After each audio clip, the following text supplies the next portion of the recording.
मित्रों, विगत कक्षा में हमने पढ़ा था भाषा की परिभाषा के विषय में। आज हम बात करेंगे लिपि चिन्ह एवं वर्णमाला विषय पर। किसी भी भाषा के व्याकरण को जानने या समझे बिना उस भाषा का पूर्ण ज्ञान नहीं हो सकता। धन्यवाद मैम। किसी भी भाषा को जानने के लिए उसके व्याकरण को समझना बहुत आवश्यक है और व्याकरण को समझने के लिए लिपि अर्थात स्क्रिप्ट जिसको हम कहते हैं, भाषा को लिखने के लिए निश्चित किए गए चिन्हों को लिपि कहते हैं। प्रत्येक भाषा की अपनी लिपि होती है। यहाँ हम हिंदी, संस्कृत और गुजराती तीनों ही भाषा की एक लिपि है और उस लिपि का नाम है देवनागरी। उसके विषय में बात करने जा रहे हैं। देवनागरी लिपि को विस्तार से पढ़ते हैं तो हम समझते हैं कि व्याकरण भाषा के शुद्ध रूप का ज्ञान कराता है। ये समझने वाली बात है, ध्यान करें। व्याकरण भाषा के शुद्ध रूप का ज्ञान कराता है और व्याकरण को जानने के लिए हमें भाषा के लिपि चिन्हों को पहचानना आवश्यक है। तो लिपि चिन्हों में जब हम चर्चा शुरू करते हैं तो पहली बात यह आती है, एक सामान्य सा प्रश्न अक्सर प्रतियोगी परीक्षाओं में पूछा जाता है कि भाषा की सबसे छोटी इकाई क्या है। तो इसका सरलतम उत्तर है भाषा की सबसे छोटी इकाई या ध्वनि को वर्ण कहते हैं। क्या कहते हैं? वर्ण कहते हैं दोस्तों। अब वर्णों के प्रकार विशेष रूप से दो होते हैं, स्वर अर्थात वोवेल्स, व्यंजन अर्थात कॉन्सोनेंट्स। दो तरह के वर्ण हैं। सबसे पहले हम बात करते हैं स्वर वर्ण। जिन वर्णों का उच्चारण बिना किसी अन्य वर्ण की सहायता से किया जाता है उन्हें स्वर वर्ण कहते हैं। हिंदी भाषा में 11 स्वर वर्ण होते हैं जो हैं अ, आ, ई, उ, री, ए, ऐ, ओ और अ। इस प्रकार ये 11 वर्ण है। इसके अतिरिक्त हम बात करते हैं, एक अम वर्ण होता है। इसका उच्चारण नाक से होता है, इसे अनुस्वार कहते हैं। इसका चिन्ह अनुस्वार का बनता है, जैसे कंगा, हंस इत्यादि। अह, इसका उच्चारण ह की तरह होता है, इसे विसर्ग कहते हैं, जैसे प्रायः, प्रातः इत्यादि। एक वर्ण होता अम, इसका उच्चारण नाक और गले दोनों से होता है, इसे अनुनासिक या चंद्रबिंदु भी कहते हैं, जैसे मुंह, चांद इत्यादि।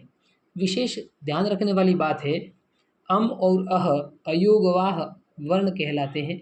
ये न तो स्वर हैं ना ही व्यंजन वर्ण है। इनका स्थान स्वर के बाद और व्यंजन से ठीक पहले होता है। इसी क्रम में अब दूसरे वर्णों की बात करते हैं, व्यंजन वर्ण। व्यंजन वर्ण अर्थात जिन वर्णों का उच्चारण स्वरों की सहायता से किया जाता है उन्हें व्यंजन वर्ण कहते हैं। हिंदी में इनकी संख्या 33 मानी गई है। संस्कृत में एक उक्ति भी है, स्वयं राजते इति स्वराः, जो अपने आप में स्वतंत्र रूप से उच्चारित होते हैं, जिनकी अपनी स्वतंत्र सत्ता होती है, वे स्वर वर्ण होते हैं। इसके विपरीत जो स्वरों पर पूरी तरह से आश्रित होते हैं उन्हें व्यंजन कहा जाता है। हम यहाँ पर व्यंजन की बात करते हैं। कितने व्यंजन है? 33। कौन से? सर्वप्रथम बात करते हैं 25 वर्ण, क से लेकर के म तक के वर्ण, क ख ग घ ङ, च छ झ झ ञ, ट ठ ड ढ ण, त थ द ध न, प फ ब भ म। ये 25 वर्ण स्पर्श वर्ण भी कहे जाते हैं। यदि प्रश्न आता है स्पर्श वर्ण किसे कहते हैं तो हम इन 25 वर्णों के संदर्भ में बात करेंगे। फिर आते हैं अंतस्थ वर्ण। 4 वर्ण अंतस्थ वर्ण होते हैं, य, र, ल और व। इसी क्रम में ऊष्म वर्ण होते हैं, जिनको बोलते समय मुख से गर्म हवा निकलती है, श, श, स, ह। इसके अतिरिक्त कुछ वर्ण होते हैं ढ़ और ढ। ड और ढ वर्णों के नीचे बिंदु लगाकर ढ़ और ढ ध्वनियाँ बनती हैं। इन्हें भी व्यंजन के रूप में अपनाया गया है। इन्हें अतिरिक्त व्यंजन भी कहते हैं। इनसे किसी शब्द की शुरुआत नहीं होती, जैसे घोड़ा, सड़क, पढ़ना, चढ़ना इत्यादि शब्दों में हमेशा यह वर्णों के अंत में या बीच में आ सकते हैं, प्रारंभ में कभी भी नहीं आएंगे। संयुक्त वर्ण जो हमारी हिंदी भाषा में मुख्य रूप से 4 हैं, क्ष, त्र, ज्ञ और स्र। ये 2 व्यंजनों के मेल से बनते हैं। क और श मिलकर के क्ष बनता है, त और र मिलकर त्र बनता है, ज और य मिलकर ज्ञ बनता है, श और र मिलकर स्र बनता है।